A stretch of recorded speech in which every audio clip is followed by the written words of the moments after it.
अस्सलामुअलैकुम, this is Moid Pirzada near Washington, United states. यहाँ America के ईस्ट कोस्ट में अभी 10 अप्रैल 2025 और जुमेरात की शाम है। खासी डार्क एंड कोल्ड किस्म की जगह है जहाँ मैं बैठा हुआ हूँ। और पाकिस्तान में 11 अप्रैल 2025 की अब सुबह की तरफ हम बढ़ रहे हैं। गुज़िश्ता 24 घंटे में मुझे बड़ा शदीद बुखार था, अभी भी है। 2 दिन के बाद मैं घर से निकला हूँ, लेकिन जब मैं घर में बुखार में लेटा हुआ था तो मैं क्या करता, मैं चीज़ें पढ़ भी रहा था पाकिस्तान से रिलेटेड और बहुत सी खबरें, बहुत से वीलॉग्स में सुन भी रहा था। और मैं कह सकता हूँ कि बहुत हद तक जो फोकस और एनालिसिस रहा है वो 2-3 चीज़ों के ऊपर रहा है। खैबर पख्तूनख्वा में माइंस एंड मिनरल एक्ट में क्या ख़राबियाँ हैं, उसके ऊपर बहस की ज़रूरत है, उसे पास होना चाहिए असम्बली से, नहीं उस पर बहुत ज़्यादा फोकस रहा है डिस्कशन का। और बिल्कुल सही है, मैं भी ये समझता हूँ कि अगर Khyber Pakhtunkhwa mines and mineral act को इस तरह से बग़ैर एक प्रॉपर डिस्कशन, डिबेट और कंसेंसस के उससे ज़बरदस्ती ठोंसा गया खैबर पख्तूनख्वा के लोगों पे, तो इससे खैबर पख्तूनख्वा की सियासत के ऊपर बहुत बुरे असरात मुरतब होंगे। अगर बाजू मरोड़ के MPs जो हैं उन्हें मजबूर कर दिया गया एक कोई कहानी सबस बाग दिखा के, तो खैबर पख्तूनख्वा की जो आवाम है वो बड़ी मुतनफ़र होगी अपनी इस लीडरशिप से, जिसके सियासी असरात जो हैं वो खैबर पख्तूनख्वा में TTP की जो पॉलिटिक्स है, जो दहशतगर्द तंजीम है, उसे मजबूत करेगी। ये मेरा एक बड़ा क्विक सा इसके हवाले से एनालिसिस है। लेकिन डिस्कशन मैंने देखी इस हवाले से भी थी कि गौहर अली खान, बैरिस्टर गौहर जो हैं एक्टिंग चेयरमैन पाकिस्तान तहरीक इंसाफ के, वो अपनी सफाइयाँ देते रहे कि मैंने इमरान खान से मुलाकात की नहीं की, और ये कि पाकिस्तान तहरीक इंसाफ और GHQ और फ़ौजी जर्नैल जो हैं उनके दरमियान में कोई नेगोशिएशन या पॉलिटिकल प्रोसेस जो है, नेगोशिएशन हो रही है, ये नहीं हो रही। इस किस्म की बहुत सी चीज़ों के ऊपर फोकस रहा। बैरिस्टर गौहर ने एक इंटरव्यू भी दिया, और एज़ यूजुअल बहुत से जो पाकिस्तानी वीलॉगर्स हैं उन्होंने बहुत जल्द फतह का या जर्नैलों की शिकस्त का, या बहुत बड़ी इमरान खान को फतह मिलने वाली है, या बहुत बड़ी कोई तब्दीली आने वाली है, या फतह हो गई है, इस किस्म के भी उन्होंने बुलंद बांग किस्म के दावे किए। मैं इन तमाम चीज़ों से हट के आप लोगों की तवज्जो एक बिगर पिक्चर की तरफ दिलाना चाहता हूँ। वैसे भी जब आप बीमार होते हैं तो मेरा ख्याल है ज़रा आपको ज़्यादा चीज़ें सोचने का मौका मिलता है कि बैठ के। तो बिगर पिक्चर जो है वो सोचने की है कि पाकिस्तान की इस वक्त एक सेंस ऑफ डायरेक्शन जो है वो क्या है। एट द सेम टाइम एक दूसरा भी इशू है बिगर पिक्चर का कि मगरब में, क्रॉस अटलांटिक वर्ल्ड जो है, अमेरिका में और यूरोप के अंदर इस वक्त किस किस्म का एक हैजान बिपा है, जो इकोनॉमिक भी है, जो सोशल भी है, पॉलिटिकल भी है। और ये जो हैजान है, इसका जो डायस्पोरास हैं, कलर्ड डायस्पोरास, जिसमें बहुत बड़ी तादाद में मुसलमान भी हैं लेकिन नॉन मुस्लिम कलर्ड डायस्पोरास भी हैं, ये इस हैजान का इनके ऊपर, उनके मुस्तकबिल पे, उनकी जनरेशन्स के ऊपर इसका क्या असर जो है मुरतब होगा और इस पर क्या करने की ज़रूरत है। लेकिन चैरिटी बिगिंस एट होम। पहले हम आए पाकिस्तान की तरफ। माइक्रो डिटेल्स जो वीलॉगर मार्केट डिस्कस करती है वो बड़ी इंटरेस्टिंग होती हैं। ज़ाहिर है माइक्रो डिटेल्स के बगैर कहानी चलती भी नहीं है। और लेकिन जो बिगर पिक्चर है, और मैं समझता हूँ कि इस वक्त अब वक्त आ गया है, हम अप्रैल का महीना आप समझें, हम अप्रैल में हैं, उसके बाद मई, जून, जुलाई, अगस्त, सितंबर, अक्टूबर। और सवाल उठाने का ये है कि जो पाकिस्तान के मिलिट्री चीफ़ हैं जनाब जनरल आसिम मुनीर साहब तमगा इम्तियाज़, इनके आगे के प्लान्स हैं क्या। हमें बचपन से ये हमारे बात हमारे दिमागों में बैठा दी गई कि जो भी जर्नैल होता है, यूनिफॉर्म वाला होता है, वो सुबह नाश्ते के वक्त भी, दोपहर के खाने में भी, रात को, उसके बाद तहज्जुद पढ़ के भी सिर्फ मुल्क को, कौम की सलामती का और उसके वसी तर मफाद के बारे में सोचता है। अब चूँकि हमने यहूदी की मछली खा ली है, 3 साल में हमें ठीक ठाक हाथ लग गए हैं और हम थोड़े से मैच्योर और बालिग हो गए, तो हमें पता चला है कि पाकिस्तान के जर्नैल हर एक इंसान की तरह अपनी खुदगर्जी में अपने बारे में सोचते हैं। उनके अपने इंटरेस्ट होते हैं। वो ज़्यादा से ज़्यादा अपने बारे में, अपनी ज़ात के बाद अगर किसी चीज़ के बारे में सोचते हैं तो अपने बीवी बच्चों और उनके मुस्तकबिल का सोचते हैं। इससे आगे उनके कोई इंटरेस्ट नहीं होते सोचने के।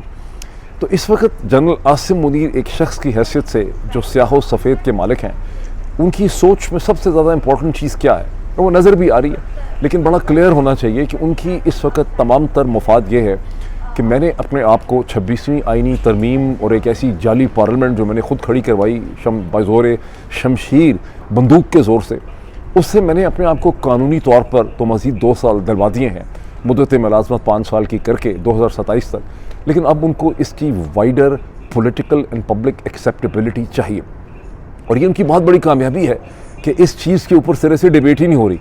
लोगों को मुख्तलिफ़ किस्म के इश्यूज़ में लगाया हुआ है, उनकी तवज्जो हटाने के लिए। फ़ौरन से आपने देखा 2-3 दिन से जमात इस्लामी ने दावा कर दिया है कि वो फ़लस्तीन के और गाज़ा के लिए जो है प्रोटेस्ट लॉन्च करेंगे।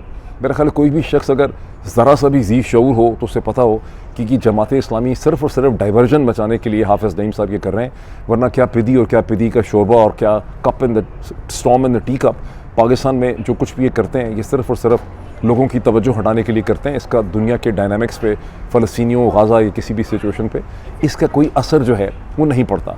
इसी तरह पाकिस्तानी अमेरिकन को बुला के जो हम बातचीत करना चाहते हैं, इमरान खान की रिहाई हो जाएगी 30-35 दिनों में, ये सब डाइवर्जनरी टैक्टिक्स हैं जिन डाइवर्जनरी टैक्टिक्स को जारी रखा जाएगा ताकि असल इशू की तरफ लोग जो है वो नहीं आ सकें। अब अगर आप इसको देखें कि अगर तमगा इम्तियाज़ जो हैं वो 2027 तक अपनी एक्सेप्टेबिलिटी हासिल कर लेते हैं तो जहन में रखिए कि 2027 तक वो ऐसे हालात पैदा करेंगे ताकि वो 2032 तक कंटिन्यू करें।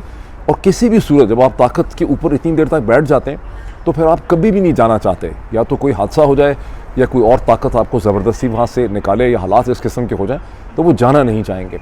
और पहला काम वो ये करेंगे, अगर उनको 2027 की एक पॉपुलर एक्सेप्टेबिलिटी मिल जाती है जिसके लिए वो पूरी कोशिश कर रहे हैं, तो पहला काम ये करेंगे कि वो रश्क कमर को प्राइम मिनिस्टर बनाएंगे ताकि फ़ासला जो है लाहौर या चुलिस्तान का ज़रा कम हो जाए और उनको ज़्यादा मेहनत ना करनी पड़े रश्क कमर तक पहुँचने के लिए। वैसे भी इस्लामाबाद बनाया भी जनरल अयूब ने इसलिए था कि जो भी इलेक्टेड गवर्नमेंट है वो जो है ना वो ज़रा इन्फ्लुएंस में रहे, नीचे ही रहे GHQ के, तो वो वाली चीज़ भी यहाँ पे होते हुए आपको नज़र आएगी। अच्छा, अब अगर ये हो जाता है जो मैं कह रहा हूँ, ये एक नाइटमेयर है जिसका मैं जिक्र कर रहा हूँ बड़ी पिक्चर में, अगर ये हो जाता है तो इसका पाकिस्तान की फ़ौज के ऊपर क्वेश्चन ये ना कि what will be the implications for Pakistan army and for Pakistan. Pakistan की फ़ौज का एज अ मॉडर्न आर्मी और ऑर्गेनाइजेशन क्या इसके असरात इसके ऊपर मुरतब होंगे। यहाँ पर एक पॉइंट कहना बड़ा ज़रूरी है जिससे मैं समझता हूँ कि मैंने देखा किसी ने कोई कसीदे शसीदे या तस्वीर बनाई या पोर्ट्रेट बनाई जनरल आसिम मुनीर तमगा इम्तियाज़ की, लोग लफ्ज़ सिपा सालार इस्तेमाल करते हैं। ये लफ्ज़ बस हो गया किसी तरह से इंट्रोड्यूस, इसकी भी मैं डायसेक्शन करने वाला हूँ बहुत जल्दी कि कहाँ से आया था ये। लेकिन जब ये हम इसको एक साइकोलॉजिकल बैरियर है इस लफ्ज़ सिपा सालार के अंदर, क्योंकि इससे तासुर ये कायम होता है कि जो पाकिस्तान की फ़ौज का एक जर्नैल है वो उस तरह का जर्नैल है जिस तरह से सलाहुद्दीन अयूबी थे, महमूद गज़नवी, अहमद शाह अब्दाली, महमूद, ये सब लोग इस तरह से। ये इनमें बहुत बड़ा एक फ़र्क ये है कि ये वो लोग हैं, स्टेट्समैन हैं जिन्होंने अपनी फ़ौज खुद खड़ी की थी। ये कोई एक प्रोफेशनल आर्मी के अफसर नहीं थे जो रैंक एंड फाइल से तरक्की करते हुए 2 साल इधर 2 साल इधर करके यहाँ पहुँचे। ये वो लोग हैं जिन्होंने अपनी फ़ौजें खुद खड़ी की। ये स्टेट्समैन थे, ये क्रिएटर्स थे मिलिट्री स्ट्रक्चर्स के। जो मॉडर्न प्रोफेशनल आर्मी होती है जो हम समझते हैं और चाहते हैं कि पाकिस्तान की फ़ौज हो, इसमें एक जनरल जो है वो एक प्रोफेशनल ड्यूटी करता है 3 साल के लिए, जिसका काम है कि वो आर्मी की एक सेंस ऑफ डायरेक्शन रखे, उसका डिसिप्लिन करे, प्लेसमेंट करे, ट्रेनिंग करे, उसके बाद रिटायर हो, घर जाए और बाकी लोग जो हैं उसको रिप्लेस करें। अगर अब यहाँ चूँकि रवायती ये बन चुकी है कि जो जनरल आता है वो कहता है मुझे एक्सटेंशन भी चाहिए, और इस प्रोसेस को देखते हुए तो जनरल राहील शरीफ और उनके जो रिश्तेदार और घर वाले हैं वो बड़ा अफसोस करते होंगे कि राहील भाई जो हैं वो तो बड़े निकम्मे साबित हुए, शरीफ साबित हुए, बेचारे कैसे नाकाम थे, 3 साल में शराफत से घर चले गए। क्योंकि उससे पहले भी पिछले साहब भी जो थे, कयानी साहब ने भी 6 साल लगाए थे और उसके आने वाले ने भी 6 साल लगाए, और अब ये साहब जो हैं ये 10 साल जो है वो लगाना चाहते हैं। तो इससे इसका कोई मेरा नहीं ख्याल डिस्कशन हो रही है कि इस सारी चीज़ का पाकिस्तान आर्मी की ऑर्गेनाइजेशन पे, उसके स्ट्रक्चर के ऊपर, उसके मोरल के ऊपर जो है वो किस किस्म का असर जो है वो मुरतब होगा। और फ्यूचर क्या है पाकिस्तान का, मतलब अगर ये सिचुएशन ऐसे ही कंटिन्यू करती है, 2 फुल ब्लोन इंसर्जेंसी इस वक्त पाकिस्तान में चल रही हैं, बहन लोगों को नज़र ही नहीं आ रही। एक बलूचिस्तान में इंसर्जेंसी चल रही है, एक खैबर पख्तूनख्वा के अंदर एक खौफनाक इंसर्जेंसी चल रही है, और BLA एक दहशतगर्द तंजीम है, फॉर प्रैक्टिकल पर्पसेस वो है भी दहशतगर्द तंजीम है। एक ऐसी दहशतगर्द तंजीम है जिसे दुनिया के अक्सर जो फ़ॉरेन ऑफिसेज़ हैं, फ़ॉरेन मिनिस्ट्रीज़ हैं, उन्होंने दहशतगर्द माना है। अमेरिका का डिपार्टमेंट ऑफ स्टेट जो है वो BLA को एक दहशतगर्द तंजीम समझता है। मगर इसके बावजूद अगर आप ये गौर करें कि BLA के जो हमले हैं वो या तो पाकिस्तान की फ़ौज के ऊपर हैं या फिर उनके हमले चीनी इंटरेस्ट्स के ऊपर उनके हमले हैं बलूचिस्तान के अंदर। इसका क्या मतलब है? अभी आपने देखा कि पिछले 2 हफ्तों के अंदर मैंने 3 इम्पोर्टेंट लोगों के वेस्टर्न वर्ल्ड से इंटरव्यू किए। 2 इस वक्त पाकिस्तान पहुंचे हुए हैं, कांग्रेसमैन टॉम स्वाजी और उनके साथ कांग्रेसमैन जैक बर्गमन, जो पाकिस्तान कॉकस को हेड करते हैं। दोनों उसके को चेयरपर्सन हैं, दोनों अमेरिकन कांग्रेस के बड़े अहम रुकन हैं। और इसी तरह मैंने डैनियल हैनान, जो लॉर्ड है ब्रिटिश पार्लियामेंट के, उनका मैंने इंटरव्यू किया। तीनों ने अपनी डिस्कशन के अंदर ये कहा कि चीन जो है वो हमारे लिए एक बहुत बड़ा ख़तरा है, पाकिस्तान के कॉन्टेक्स्ट में बात करते हुए। और बीएलए किसके ऊपर हमले कर रही है? बीएलए सिर्फ चाइनीज़ इंटरेस्ट के ऊपर हमले कर रही है। इसका क्या मतलब है, ये आप इसका 2+2 खुद करके देखें। लेकिन ये एक बहुत, इसका मतलब यह है कि कहीं ना कहीं से उनको एक वाइडर सपोर्ट जो है वो मिल रही है। तो जहाँ हम देख रहे हैं कि तमगा इम्तियाज़ और रश्क कमर जो हैं वो अपने मसाइल में उलझे हुए हैं और लोगों को भी उन्होंने मुख्तलिफ़ किस्म की डिबेट में लगाया हुआ है। ये जो इंसर्जेंसीज़ हैं ये पाकिस्तान के मुस्तकबिल के ऊपर एक रियासत के तौर पर, एक तलवार के तौर पर इस वक्त ये इंसर्जेंसीज़ लटकी हुई हैं। लेकिन इस पर कोई, मैं समझता हूँ कि सीरियस डिस्कशन जो है वो नहीं हो रही। अगर हम याद करें पास्ट से, तो 1960 के दिहाई जो थी, अशरा जो था 1960s का, उसके आखिर में जिस तरह से ईस्ट एंड वेस्ट के ताल्लुकात हो चुके हुए थे 68-69 के दरमियान, 69 एक बड़ा क्रूशल ईयर है। अब तकरीबन खैबर पख्तूनख्वा के और तकरीबन बलूचिस्तान के, तो खैबर पख्तूनख्वा से ज़ाहिर है बहुत बुरे हालात हैं। ओवरऑल पाकिस्तान के हालात उसी किस्म के हैं जिस तरह 1969 में जब अयूब खान अभी बैठे हुए थे पाकिस्तान में, याहिया से पहले, उस किस्म के हालात थे। इन सब चीज़ों का नतीजा क्या निकलेगा, इस पे भी सोचने की, बल्कि क्रूशल चीज़ है जिस पे सोचने की बहुत ज़्यादा, मैं समझता हूँ, ज़रूरत है। अच्छा, अब मैं थोड़ा सा इस पे आऊँ कि मैंने कई दफ़ा इसके बारे में अज़्ज़े राह मजाक एक सोल्यूशन में प्रेस्क्राइब करता हूँ। लोग उसको मजाक ही समझते हैं शायद उस सोल्यूशन को।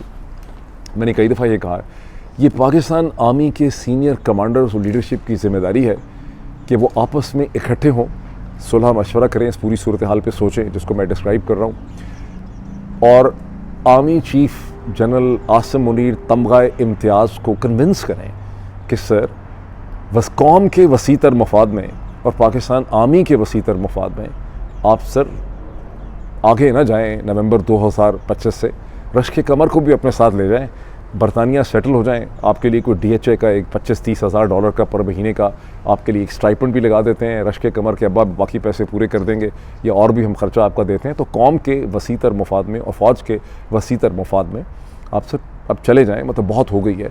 और उसके बाद जो दूसरा प्रिंसिपल मैं सामने रखता हूँ, कुछ अरसे के बाद इसकी सीरियसनेस आपको ज़्यादा बेहतर समझने आने लग जाएगी, कि अगला आर्मी चीफ जो है वो शरीफ जरदारी अपॉइंट न कर सकें, ये भी बहुत बड़ा मसला है। बिकॉज जब भी एक आर्मी चीफ को इस किस्म के सिचुएशंस में, सारा झगड़ा ही इसमें ये है कि आर्मी चीफ को कौन लगाएगा। अभी जो सारा झगड़ा हम देख रहे हैं वो सारा झगड़ा इस चीज़ का है। 2022 के अंदर जो सारा आर्गूमेंट दिया गया कि इमरान खान अपनी मर्ज़ी का चीफ लगा लेगा, ये और बात है कि उससे पहले नवाज़ शरीफ ने अपनी मर्ज़ी के चीफ लगाए। इस स्टेज पे जो नेक्स्ट चीफ आना चाहिए वो पाकिस्तान आर्मी एक नाम दे, आपस में टॉप 13-14 ऑफिसर्स जो हैं वो आपस में एक कंसेंसस डेवलप करें कि जो सिचुएशन डेवलप हो चुकी है खैबर पख्तूनख्वा की, बलूचिस्तान की, और जो मुझे GB के ख़तरात नज़र आते हैं, और जो पाकिस्तानी पॉलिटिक्स में हैजान की सूरत हाल है, इस सब चीज़ों में सबसे बेहतर ऑफिसर कौन होगा जो पाकिस्तान को इस क्राइसिस से निकालने में एक लीडरशिप जो है वो आर्मी को दे सकता है, पॉलिटिकल मसाइल का हल भी निकाल सकता है। अगर आप 3 की लिस्ट देंगे तो जाहिर है कि शरीफ जरदारी जो बैठे हुए हैं वो फिर वो इसमें पॉलिटिक्स खेली जाती है। तो सियासतदानों को आर्मी चीफ की अपॉइंटमेंट में पॉलिटिक्स करने की इजाज़त होनी नहीं चाहिए। मैंने बहुत इस पर सोचा है, ये कार्डिनल प्रॉब्लम और सिन है जब एक प्राइम मिनिस्टर को आप 3-4 नाम देते हैं और उसके पास एक चॉइस होती है, बिकॉज फिर वो और उसकी टीम जो है वो पॉलिटिक्स खेलते हैं। इमरान खान को नहीं आई वो पॉलिटिक्स खेलनी, लेकिन पिछले 20-25-30 साल से यही पॉलिटिक्स हो रही है, जिसके नतीजे में पाकिस्तान की आर्मी और फ़ौज ख़राब से ख़राब हुई है because of the politics of picking up the chiefs. अब मैं दूसरी जिस चीज़ की तरफ चलने लगा हूँ उसे सुन के मुझे बड़ा खौफ है, मुझे बड़ा ख़दशा है कि आप में से बहुत से लोगों को ये लगेगा, ख़ास करके जो पाकिस्तान में, कि डॉक्टर मोईद को लगता है बुखार और फ्लू से दिमाग ख़राब हो गया, उसके दिमाग के ऊपर कोई असर हो गया। बिकॉज़ बहुत बड़ी तादाद में लोग, इवन जो पाकिस्तानी अमेरिकन और डायस्पोराज हैं पूरे यूरोप में, बरतानिया में, उनको इस आते हुए तूफ़ान का ठीक तरह से अभी अंदाज़ा नहीं है, बिकॉज़ इसके ऊपर डिस्कशन हो नहीं रही। इसीलिए मैं इसके हवाले से आज कमेंट करना चाहता हूँ और आने वाली वीडियोस में वे एक्सपर्ट्स के साथ मैं कोशिश करूँगा कि इसकी मैं मज़ीद तफसीलात और इसकी एक एक्सप्लेनेशन जो है आपके सामने ला सकूँ। लेकिन इस वक्त जिक्र ये करूँ कि गुज़िश्ता कई बरसों से, ख़ास करके आप कह लें गुज़िश्ता चंद सालों से और कई महीनों से मगरिब में, क्रॉस अटलांटिक वर्ल्ड में, on both sides of the Atlantic ocean, यानी एक तरफ वेस्टर्न यूरोप में और दूसरी तरफ अमेरिका में, रियासत हाय मुत्तहिदा अमेरिका के अंदर एक हैजान और एक तूफ़ान बिल्डअप हो रहा है। मुख्तलिफ उसके रीज़न्स हैं। वेस्टर्न यूरोप के अंदर एक बड़ी बढ़ती हुई फीलिंग है, ख़ास करके बाज़ ममालिक के अंदर बहुत ज़्यादा ये शदीद फीलिंग है, ईस्टर्न यूरोप में भी, वेस्टर्न यूरोप में भी, कि यूरोप अब इतना मैटर नहीं करता दुनिया में, हमारी वो अहमियत नहीं रही। हम दुनिया में, चीन बड़ा इम्पोर्टेंट है, अमेरिका बड़ा इम्पोर्टेंट है, हिंदुस्तान इम्पोर्टेंट होता चला जा रहा है, हम एक ग्लोबल पावर नहीं है। अगर तो आने वाले चंद सालों में फ्रेंच और जर्मन्स में, स्पेनिश और इटालियंस में कोई ऐसा कंसेंसस डेवलप कर गया और उन्होंने एक joint combined European defence force खड़ी कर ली, 3.5 लाख या 5 लाख लोगों की, उसके लिए उन्होंने फाइनेंशियल अरेंजमेंट कर लिया, तो शायद उनकी जो सेंस ऑफ कॉन्फिडेंस है उसमें कुछ थोड़ा सा इजाफा हो जाए। लेकिन अभी सूरत हाल ये है कि यूरोप के अंदर जो फीलिंग है कि इमिग्रेंट्स जो हैं वो ये, अच्छा चूँकि वो जो हैजान की फीलिंग है, फिर वो आप अपने एक्सप्लेनेशंस ढूंढती कि हमारे हालात इसलिए ख़राब हो गए हैं कि इमिग्रेंट्स बहुत आ गए हैं, ये कलर्ड लोग बहुत आ गए हैं। और यूरोप में जेन्युइन प्रॉब्लम भी है अक्रॉस द मेडिटेरेनियन, जो लोग ट्यूनीसिया से, अल्जीरिया से, मोरक्को से, अफ्रीका से और मिडिल ईस्ट से बहुत बड़ी तादाद में लोग आए हैं, उसका एक कल्चरल प्रॉब्लम भी है। बॉटम लाइन है कि यूरोप में इमिग्रेशन के हवाले से एक बहुत ज़्यादा खौफ, एक हैजान, एक नफ़रत की फीलिंग जो है वो अरसे से डेवलप हो रही है। अब अमेरिका के अंदर एक डिफरेंट किस्म की फीलिंग डेवलप हो रही है, वो भी अल्टीमेटली इमिग्रेशंस के ख़िलाफ़ उसका शक्ल। लेकिन यहाँ फीलिंग ये है, एक तो ये है कि जो ग्लोबलाइजेशन है उसने अमेरिकन जो वर्कर है, जो कम पढ़ा लिखा वर्कर है, जो लेस स्किल्ड वर्कर है, उसको बहुत नुकसान पहुँचाया। जो वाइस प्रेसिडेंट इस वक्त हैं JD वैंस, अगर उन्होंने जो किताब लिखी थी, अपनी बायोग्राफी लिखी थी कुछ साल पहले, अगर आप उससे पढ़ें तो आपको एहसास होता है कि उसमें वो इसी किस्म की फीलिंग्स का इजहार करते हैं कि किस तरह जो कंट्री साइड है, जो मिड वेस्ट है, वहाँ पे लोगों ने प्रोग्रेस नहीं किया, उनकी ज़िंदगियाँ तबाह हो गई हैं, उनका फ्यूचर जो है वो नहीं है। और फिर ये कि जो लोग इमिग्रेंट आए हैं गुज़िश्ता 20, 25, 30 बरस में बाहर से आए हैं, ख़ास करके 60s के बाद से आए हैं, हिंदुस्तान से आए हैं, पाकिस्तान से आए हैं, मशरक़ वस्ता से आए हैं और बहुत सी दुनिया से आए हैं, वो बहुत ज़्यादा कामयाब हुए हैं, अमीर हो गए हैं। खाली को फिजिशियन नहीं है बल्कि बिजनेसेस में, एंटरप्रेन्योरशिप में उन्होंने बेस पॉपुलेशन जो थी उससे उन्होंने बेहतर परफॉर्म किया है, इकनॉमिकली अपने आप को उन्होंने सेटल कर लिया। और फिर जो चाइना से ग्लोबलाइजेशन, प्रोडक्ट इम्पैक्ट, वर्कर्स का लॉस, इन तमाम चीज़ों की नतीजे में जो फीलिंग पैदा हुई है, उसके ऊपर डोनाल्ड ट्रंप की मूवमेंट है ट्रम्पिज़म। ट्रम्पिज़म जो है ये कोई इंटेलेक्चुअल मूवमेंट नहीं है, इसकी कोई इंटेलेक्चुअल बेसिस नहीं है।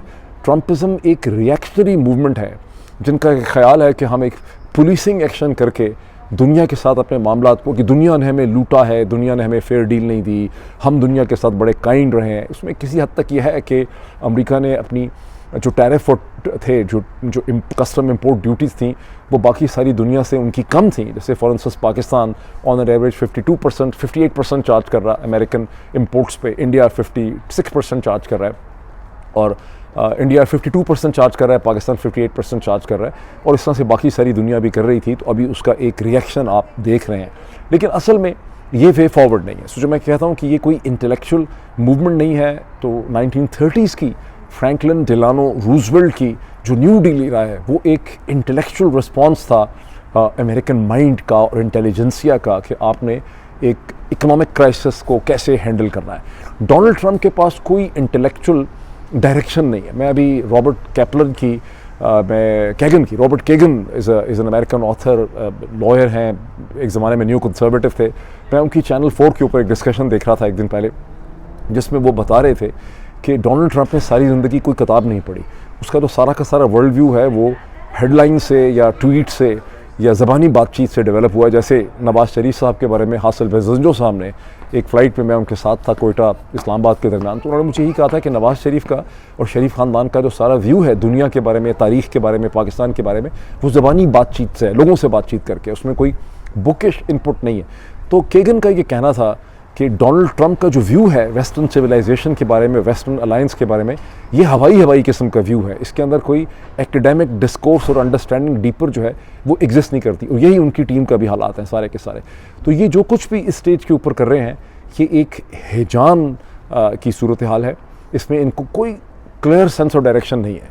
यानी इस सारी की सारी जो आपने इस हफ्ते हमने यहाँ अमेरिका के अंदर एक खौफनाक सूरत हाल देखी कि डोनाल्ड ट्रंप के फैसलों के नतीजे में American corporations principally and western major corporations ने कम से कम 6 खरब डॉलर जो हैं वो हवा में तहलील हो गए।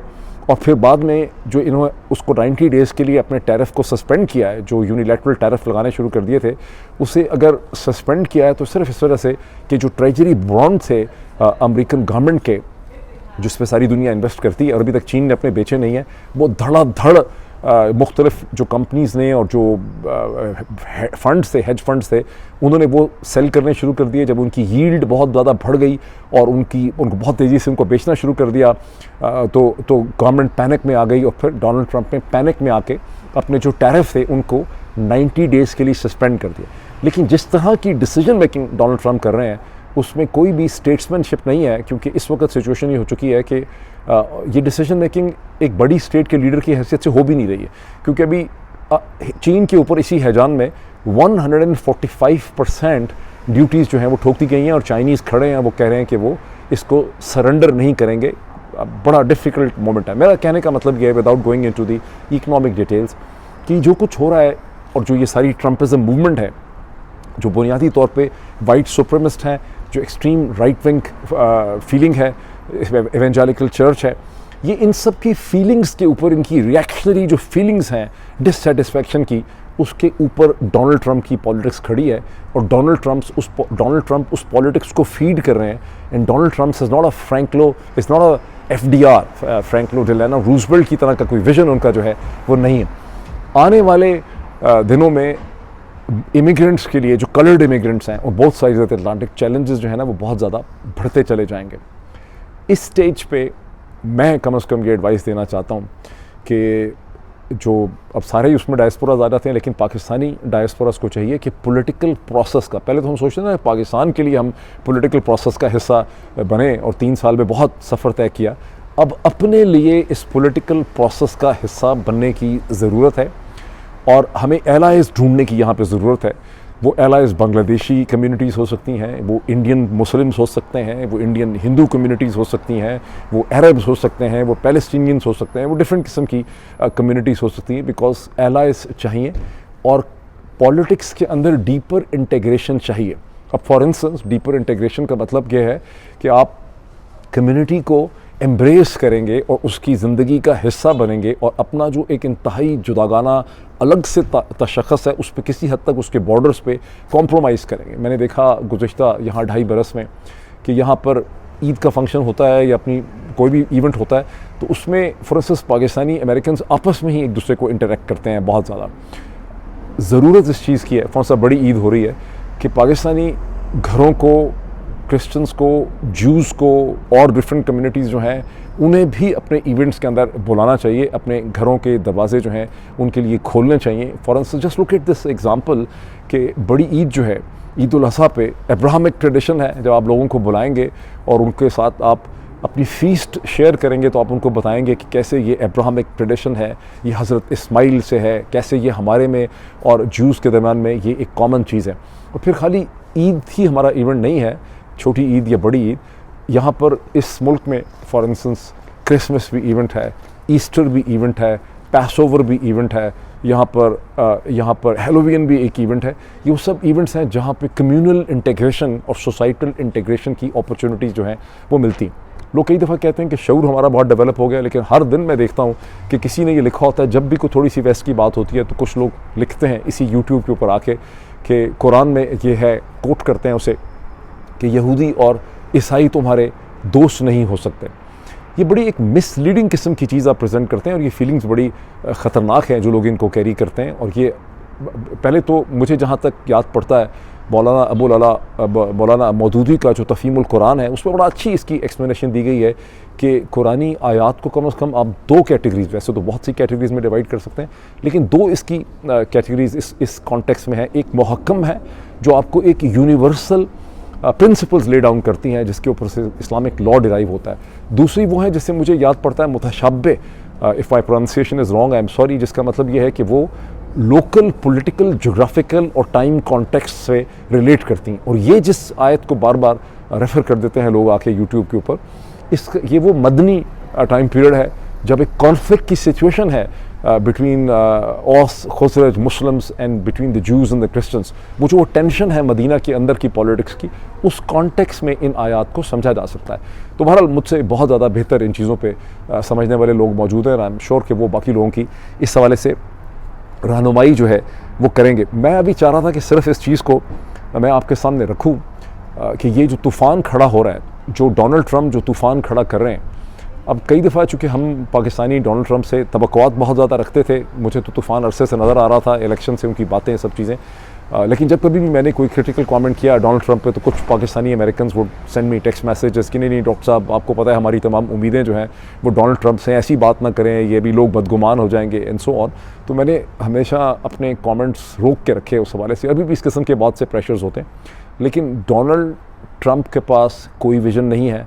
डोनाल्ड ट्रंप के 4 सालों में अमेरिका कमज़ोर होगा, मजबूत नहीं होगा उनकी, और उसके बाद अमेरिका की सोसाइटी के अंदर भी तोड़ फोड़ के चांसेस जो हैं वो बहुत ज़्यादा बढ़ जाएंगे अगेंस्ट द इमिग्रेंट्स। इसलिए पाकिस्तानी अमेरिकन के लिए ये ज़रूरी है कि एलाइज ढूंढे, पॉलिटिकल प्रोसेस का बड़े भरपूर तरीके से हिस्सा बने अपने लिए।